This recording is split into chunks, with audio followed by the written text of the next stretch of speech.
Edan. Masa lho tenan. Mergo aku ya tresna karo Werkudara Janaka. Wah, padha-padha raja penglamar. Kok kamu memanggil aku Wer? Aku raja dari Batavia. Duapure kaya ngene kaya aleman ngingu jenggot barang kok mingu wedhus sing iso manah. Aleman gong ora. Apa iki wani nganu bedhek karo aku? Wek saya sak asyare. Janaka tak pek, Werkudara tak pek. Weh lah janjane kowe tak kandhani ya. Upama kowe ora seneng karo Werkudara karo Janaka kuwi janjane sadurunge kowe patihmu tok kongkon mau. Janaka karo Werkudara kuwi arep tak ijapi. Edan. Masa lho tenan. Mergo aku ya tresna karo Werkudara karo Janaka. Wah, padha-padha raja penglamar pancen ngono ayo padha dilamar bareng ayo. Lho bareng ilang Janaka karo Werkudara kok malah wujud becor. Betor ngetor bathukmu iki piye? Sinuwun Ndara. Sinuwun Ndarawati kok malah melu-melu ya wis ben. Aku mangkel kok karo Janaka Werkudara iki pendak-pendak tanpa petungan. Sak penake dhewe kok mentala karo Bagong, aku rak ya ora trima to nek nganti mentala karo Bagong. Wong Bagong iki ponokawanku.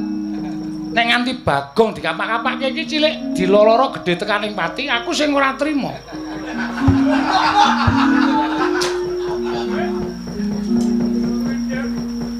Garing nendi?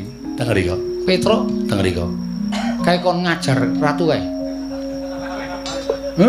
Lambene kula ora pangling. Ya pancen le dandan ki lambene digawe ciyut. Kan ketok orang gobleh banget. Ning kowe ora ya kelingan to. Bagong iki mesti mambu solar. Nggih. Lah wong saka kene breng-brengan ngono kok.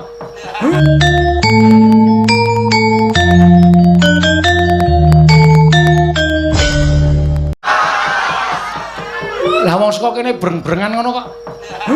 Petruk adimu jek urip. Wah, slataki tenan ra.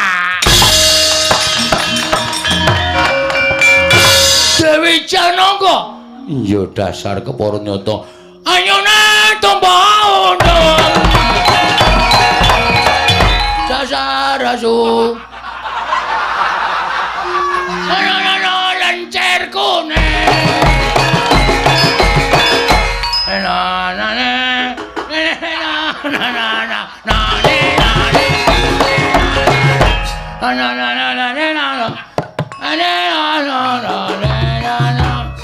Tolong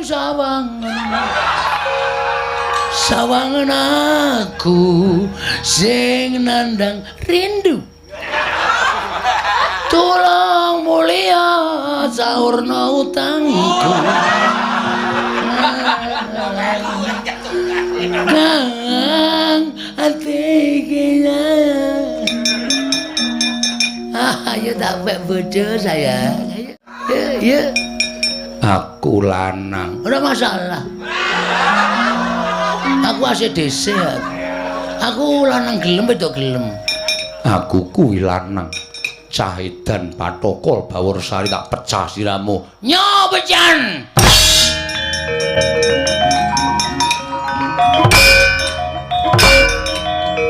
Sayang.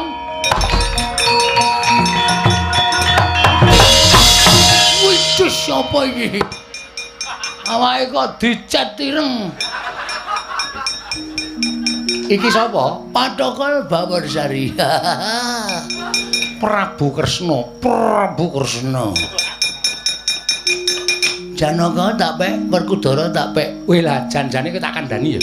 Upama kowe ora seneng karo Werkudara karo Janaka kuwi janjane sadurunge kowe patihmu tok kongkon mau. Janaka karo Werkudara kuwi arep tak ijapi. Edan. Masa lho tenan.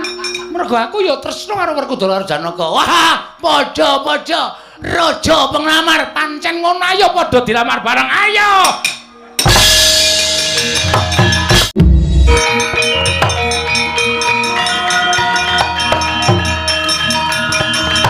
Bagan Semar.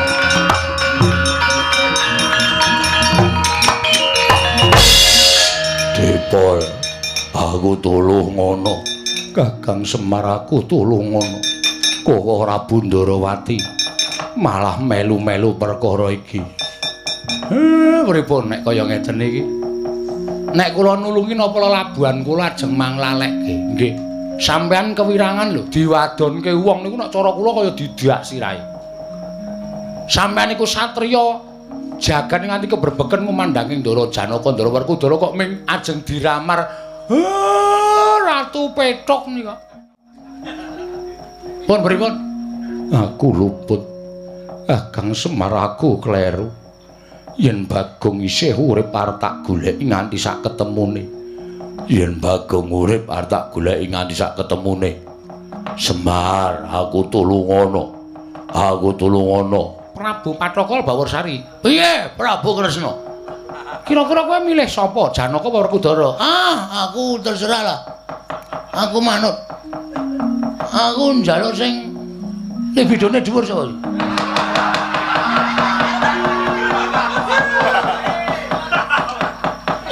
Janaka. Aku Janaka, kowe Werkudara, aku nek gedene semono keling ayahi. Repot-repot. Gagang Semar tulung ngono aku, Kakang.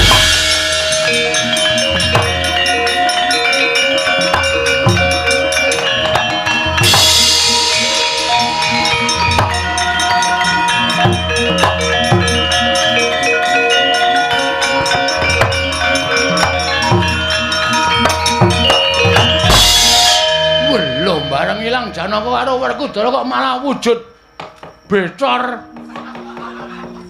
Betor ngetor bathukmu iki apa? Sinuwun Ndara. Sinuwun Ndarawati kok malah melu-melu ya wis ben. Aku mangkel kok karo Janaka Werkudara iki pendak-pendak tanpa petungan.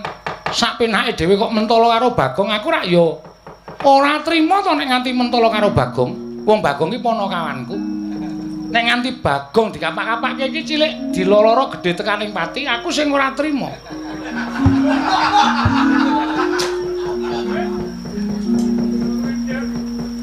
Gareng nendi? Teng mriko.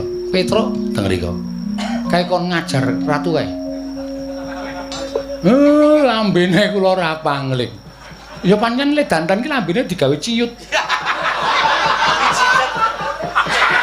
Kan kita orang goblek banget. Ning kowe ra ya kelingan to. Bagong iki mesti mambu solar. Nggih. Lah wong saka kene breng-brengan ngono kok. Petruk adimu jek urip. Wos, lataki tenan ra.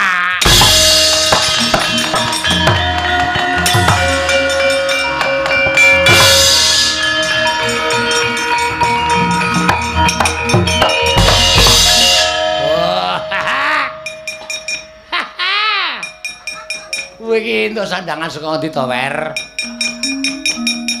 Jangan salah. Kok kamu memanggil aku Wer? Aku raja dari Batavia.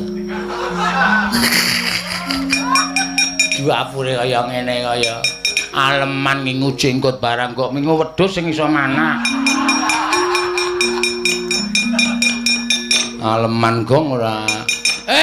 Apa iki wani nganu bedhek karo aku? Wek saya sak. Asyare. Terus reng, terus.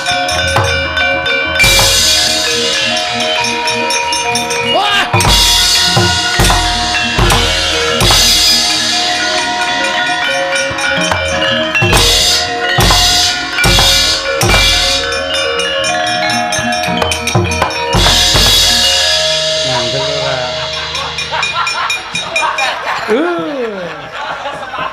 Aku wae terus. Ah iya.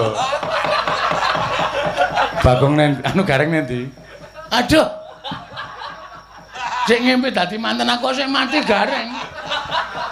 Ah gareng mau ning ngisormu ya. Heeh, tak walik.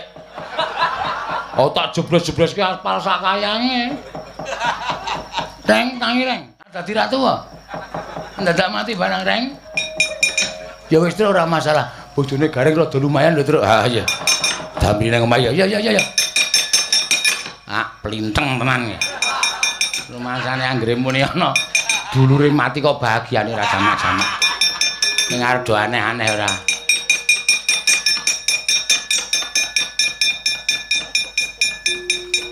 Bagong. Nggih. Bagong. Nggih. Sida arep ngepek akur. Sida. Ngedek.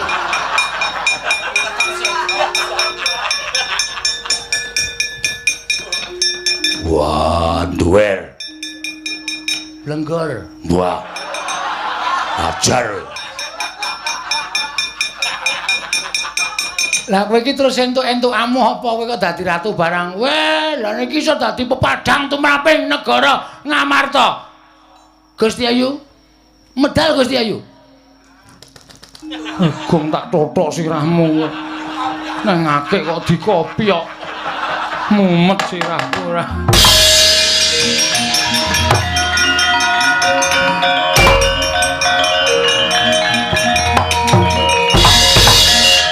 Edan. Lah iki prameswari Ngamarta mlebu ning akeh dikopi kok wae. Nek mboten dikopi ora metu.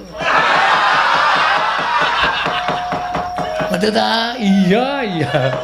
Kandhane kok. Ame kula ngeten kowe. Aja metu ora. Aya keten kok. Nek mboten dingatenke ora metu. Iya.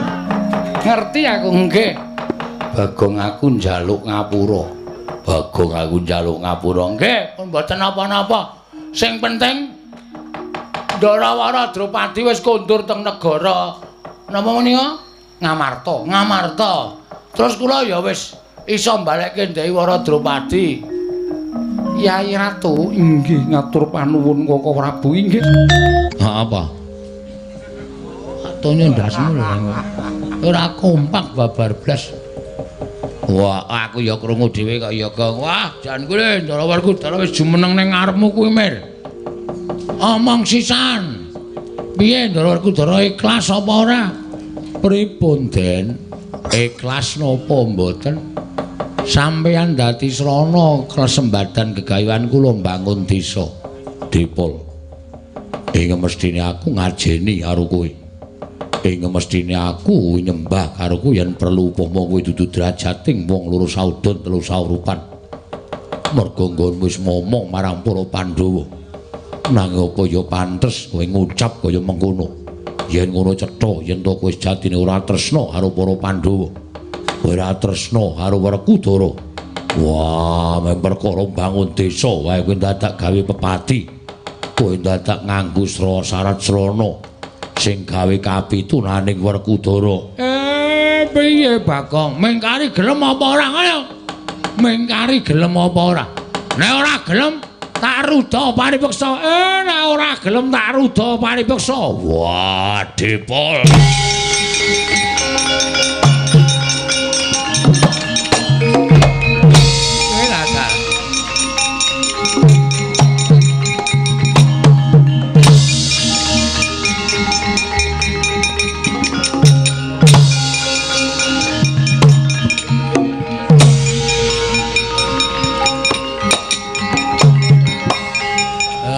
Wis tegese ngajar ora awake dhewe. Ning Ndarawara Werkudara. Dosa lho Gong kaya ngono kuwi. Tak mut ndasmu lho, Reng. Iki wis dadi sistemku, aku iki dadak mesti ngendondoni. Ning nganti kae engko sing dadi Semar kuwi cilik lara gedhe tekaning pati. Dewa lara. Dewa ora iso lara, ora iso mati. Diajar kaya ngapa ora bakal iso mati. Wis men kapok. Men jerah. Apa? Jerah. Jerai apa? Jerai isin. Wah, bayah jerai kapok. Heeh. Men ora mbebedok karo uripe bapak ning alam padang rek.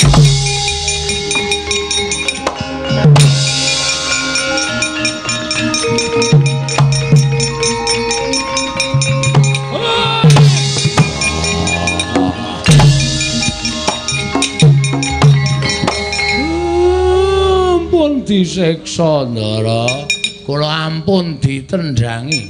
Gunane apa? Kowe suwita ning negara Ngamarta tundhone wing kaya ngene sing tok lakoni. Wah, kebangetan wis Semar. Wah, diuripi ning Ngamarta ning kowe malah sajaya arep mipri kekuataning Pandhawa. Wah, edan.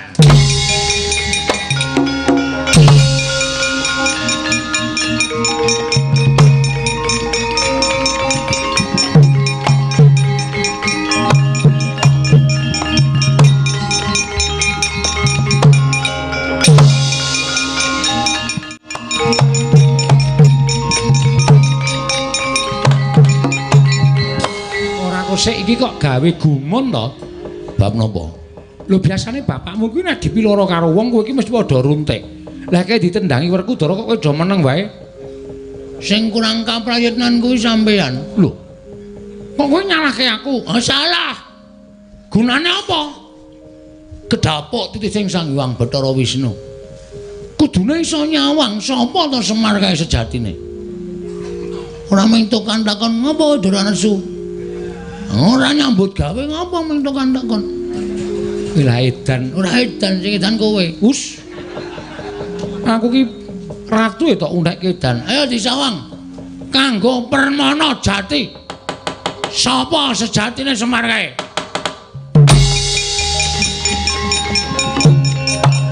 Kowe lah ta.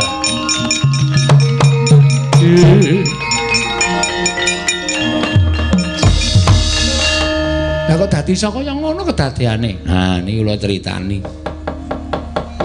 Wau bapakne gelut karo sing dadi Semar nika. Lho, gelut? Nggih. Lha perkarane napa ora ngertine bapakne ajeng pateni karo Kurawa. Sinuwun mandura rawuh teng Karang Kadempel. Bapak niku ajeng rancang bangun desa. Sinuwun mandura rawuh kesusul anak-anak Pandhawa. Kurawa bubar musuh anak-anak Pandhawa. Sapa anak-anak Pandhawa Petra? Ndara Garukaca, Ndara Antarsena, Ndara Antarja. Lah Sinuwun Mandura niku sak perjaka karo bapak niku kok sajahe kaya atine niku ora trima. Semar iki ora gugat ning kayangan to. Kejanjane ngopo? Lah kok Kurawa ujug-ujug kepengin mateni karo kowe iki nek ora ana sambung rapete karo dewa tangeh lamun merga ati lan pikirane manungsa iki sing ngobahke para dewa. Nah, bapak runtik atine. Tak tanjike teng kayangan. Kula ale-gareng kali Bagong melu mrika. Kula ale-gareng karo Bagong ngamuk teng mrika dewa-dewa bubar. Bapak gelut karo sing dadi Semar nika. Iya, terus Sang Hyang padha wenang medun. Heeh. Ndukani sing dadi Semar nika. Kowe kok ora ngrasake Semar to?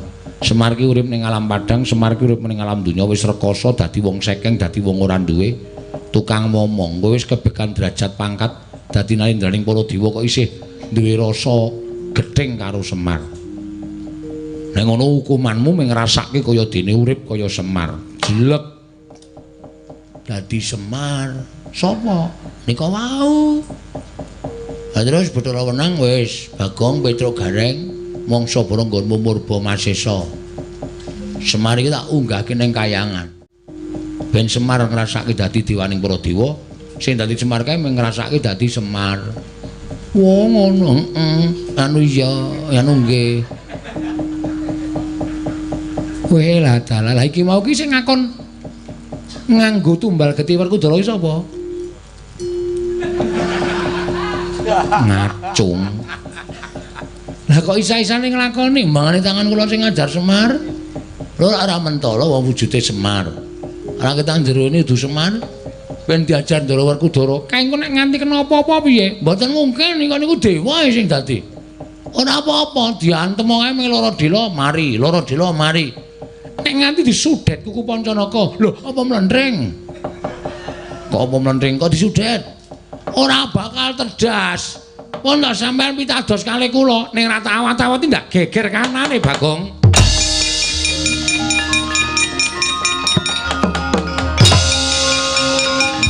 Yo.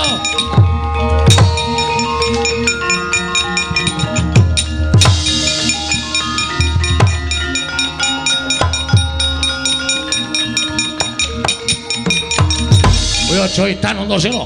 Sedalan-dalan aku kok jotosi, sedalan-dalan aku tak tabohi karepe piye? Ora ngruduke bak kakene Semar nendi, tekan ngendi wae tak jotosi kowe Pakde. Aku cubriya karo kowe. Kowe melu dadi kongkonane Siwa Ngastina supaya mbondo karo Semar. Ora, aku ora ngopo. Sapa? Antasena cecan, aku ki wong tuwa. Sapa apa?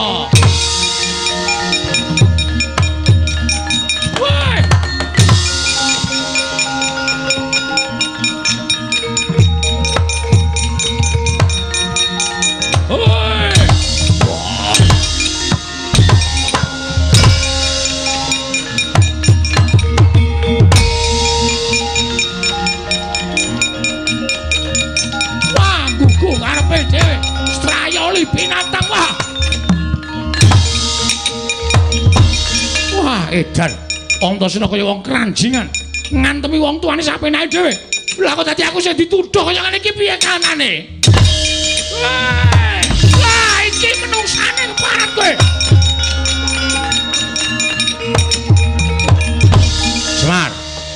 Semar.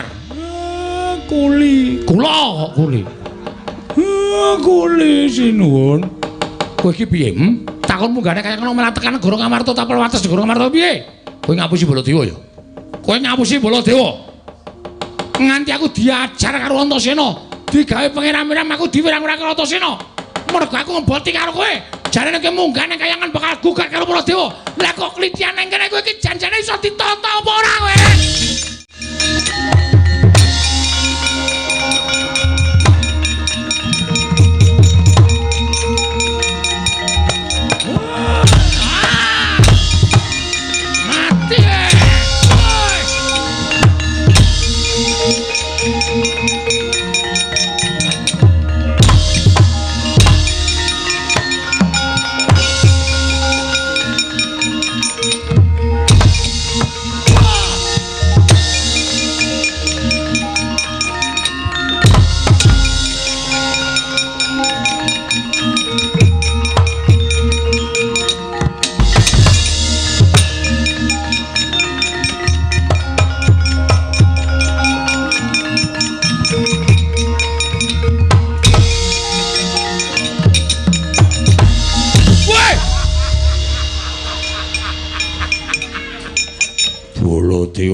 Baladewa.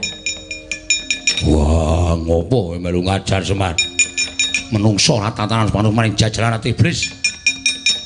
Wong tuwa ora iso dicekel iku nemane. Jare kowe iki tekan kayangan. Kowe mau ditemu karo ngedepel karo aku lah kok dadi kowe tekan negara Ngamarta. Kowe ngapusi karo aku lho. Mboten sinuwun. Werkudara ngopo Semarta Ajar? Wah, arep bangun desa dadak nganggo tumbal gedhe Werkudara. Tegese Semar wis tegel karo aku. Tinimbang aku ditegeli karo Semar tak tegeli. Ayo bener kowe. Bengawan Solo. Wah. Mula wektu dina iki aku ora trima. Aku ya ora trima. Nganti kanane kaya ngene aku ora trima. Kowe kudu tanggung jawab Semar. Aku diwirang-wirang karo Antasena. Wah, ayo kage. Dadeno tumbal Werkudara ning jagalan kaya sapi. Iki piye lakone?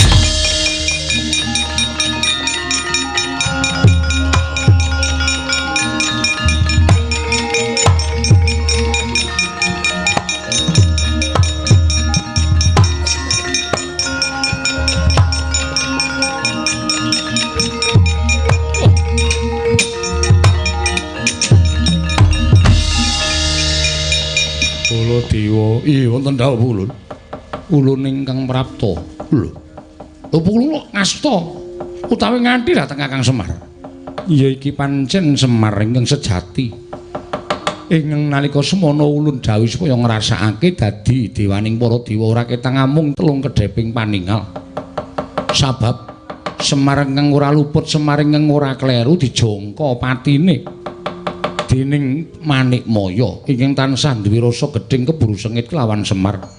Mula tumuli Manikmaya tak sebda dadi wujuding Semar dimen nglakoni urip kaya dene Semar dadi wong papariman, wong kang ora duwe sarta wong kang kekurangan ning jagat. Manikmaya kula wonten dawuh pukulun piye? Apa kita betah urip kaya Semar? Inggih pukulun. Kula nyuwun pangapunten ingkang sakalangkung kathah. Kita nyuwun pangapura kelawan kadang kita ya kuwi Sismaya. Kanthi kita nyuwun pangapura ingkang kanthi tulus.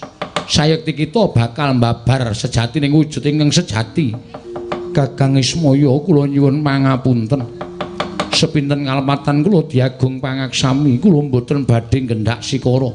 Kuwi badhe mboten jangka dhateng kapitunanipun Kakang Ismaya wiwit dinten menika ngantos sakterusipun Kakang Ismaya. Aku ki mesti menehi pangapura karo wong sing rumangsa salah kok. Manikmaya.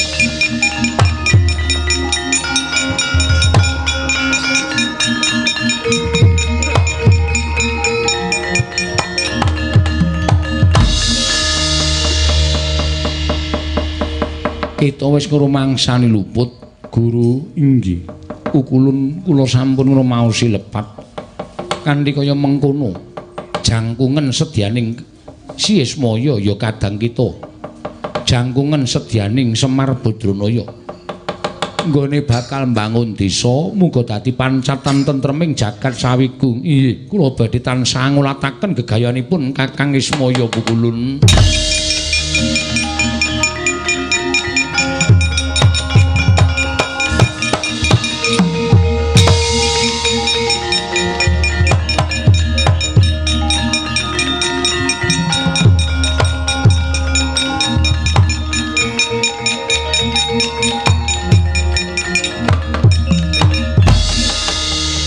Walah dalah kok dadi lakone kok ting kremit ora karu-karuan. Wah. Dipol, kula sida njaluk tumbal aku apa ora?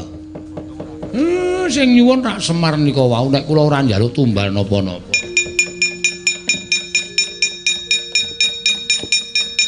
Kowe ngerti sopan ora? Piyayi lungguh dhuwur. Ajar we.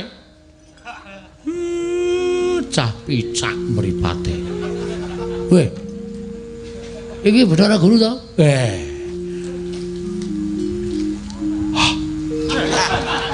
Wah, Semar tenan iki ambune jengkol. Edan ana wis malih to, Pak? Wis. Iki lho ya kaya ngene pancatan nggonku bakal kasembadan sediaku. Bathara Guru wis bali ning kayangan Bagong. Wah, wis jan urang tutuk le ngajar. Bagong edan. Aku ngajar Bathara Guru. Syukur kowe dosa cemplung neraka kowe.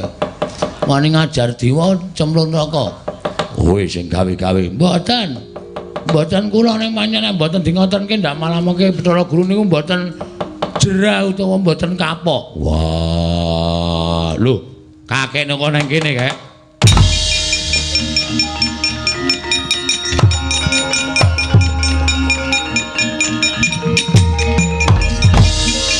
Kakene Semar Jayar mbangun desa kok malah nang kene.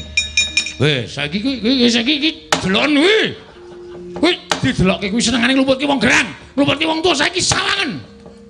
Iya, Dik, aku salah. Dik. Saware salah. Aku nyuwun ngapura. Napa Antasena? Pakde tak jotosi.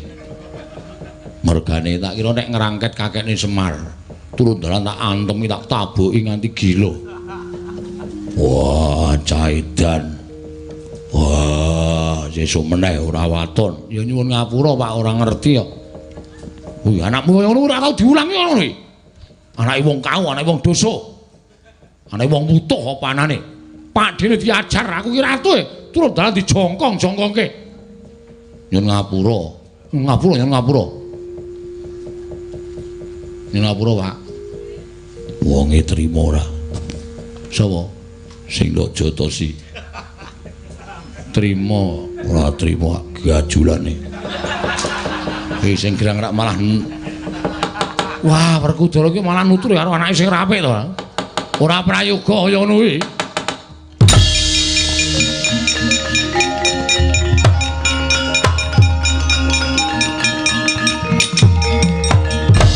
Kakang Semar kula Kyai Darmaji nanjake Kakang Semar nggone ora sowan. Merga kula pengin bangun desa. Lho, pengin bangun desa nggih. Pengin bangun katentreman, pengin bangun karukunan wonten ing Karang Kadempel. Ula dalah. Yen ngono kuwi apik, kuwi becik. Nek pancen gayan kula becik apik nggih, awi mboten kitang namung sedhela lenggah teng Karang Kadempel. Men muwi sengkut gumreguting para kawula nggone gesang tentrem wonten ing Karang Kadempel. Asih Prana iki sapa, Pak? Suku ki ngomong wae kono minggat kono. Bocah takon wae. Asih Prana kok tau. Ngerti awak andake simbok kowe. Kowe kenalan ro Asih kowe ta. Asih Prana iki sanggiwang padha wenang. Wah, ora ngerti ya.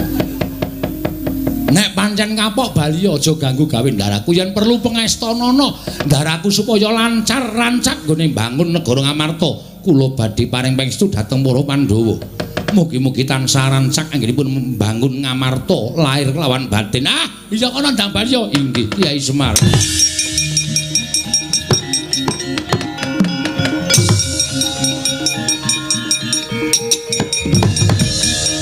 Waduh, kalau sing duwe panah ngamuk, Pak. Minggir ajare.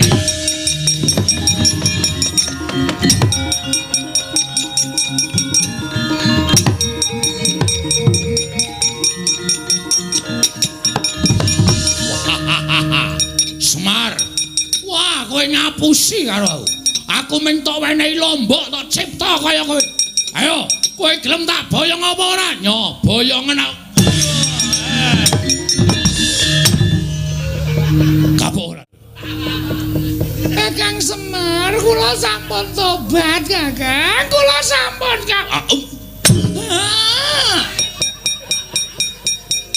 lek ngentep kae iki ra ya tenanan ngono lho. Ayo Malik. Injih. Delok. Pusap-pusap. Wah, bungai Semar. Edan lho. Kira ra tak kacau.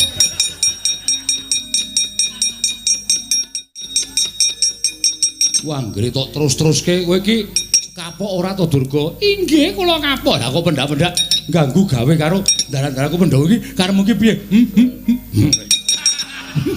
Kapok ora. Ya lho.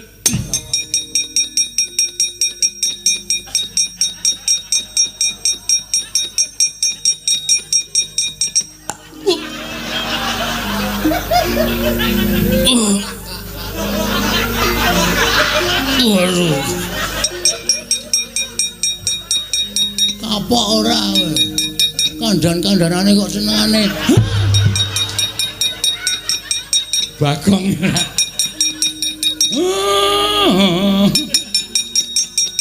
Legek-legek sadule to. Me. Kapok ora tobat nekat kabeh.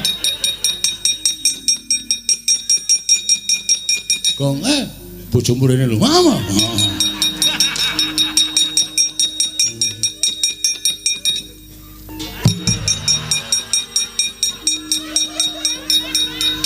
Setan rata.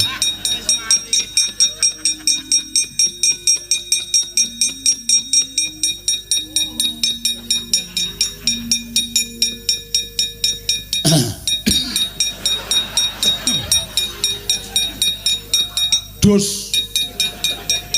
Waduh ora. Durga, kula wonten dawuh ayo anak buahmu jak bali. Inggih. Sing picak dituntun, sing lempoh digendong. Inggih.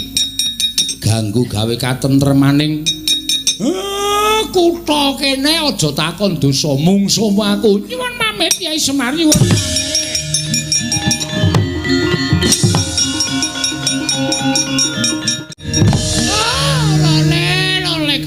Gembol manyar-manyar juk ning Dungkul Wana Dadal Saraswati Wana. Nek kok dadi bubar ora karu-karuan panjangkaning para Sata Kurawa. Kabeh muspra tanpa guna. Ya. Durna ora nrimake. Najan ora nggawa wadyabala ijen apa kira-kira aku ora bisa ngrampungi para Pandhawa ke barat.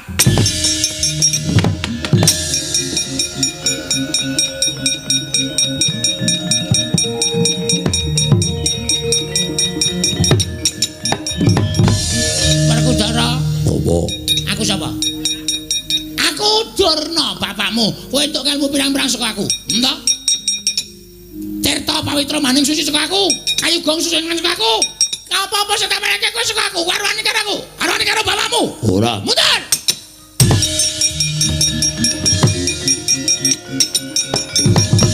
Janaka ali-ali ampal tak jaluk. Warwani karo Begawan Durna. Sing pinter ulan jemparing mulang kowe sapa? Bapak Durna. Warwani karo aku. Mboten muter.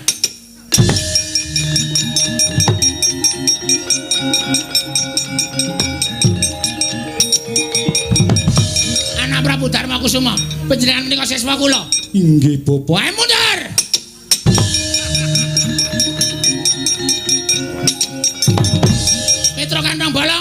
sapa? Aku sapa? Kowe Durna.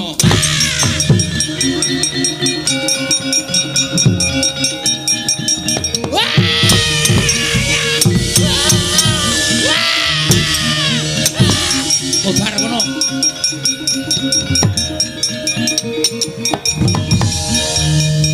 Tak kaya ngendi to leboke kothak. Mengkari ijen kok entek-entekke wektu ora. Kene iki selak kesel e. Ndara Werkudara ndikon tajuk kowe. Wah, Ndara Werkudara kok dijukuk ora. Ana ora ngono ndak ora rampung-rampung. Arsa madangi jagat. Mikir lho. Iya. Tumungo-mungo paneng sapuja ing ukir marebak bang sumirat keneng soroting surya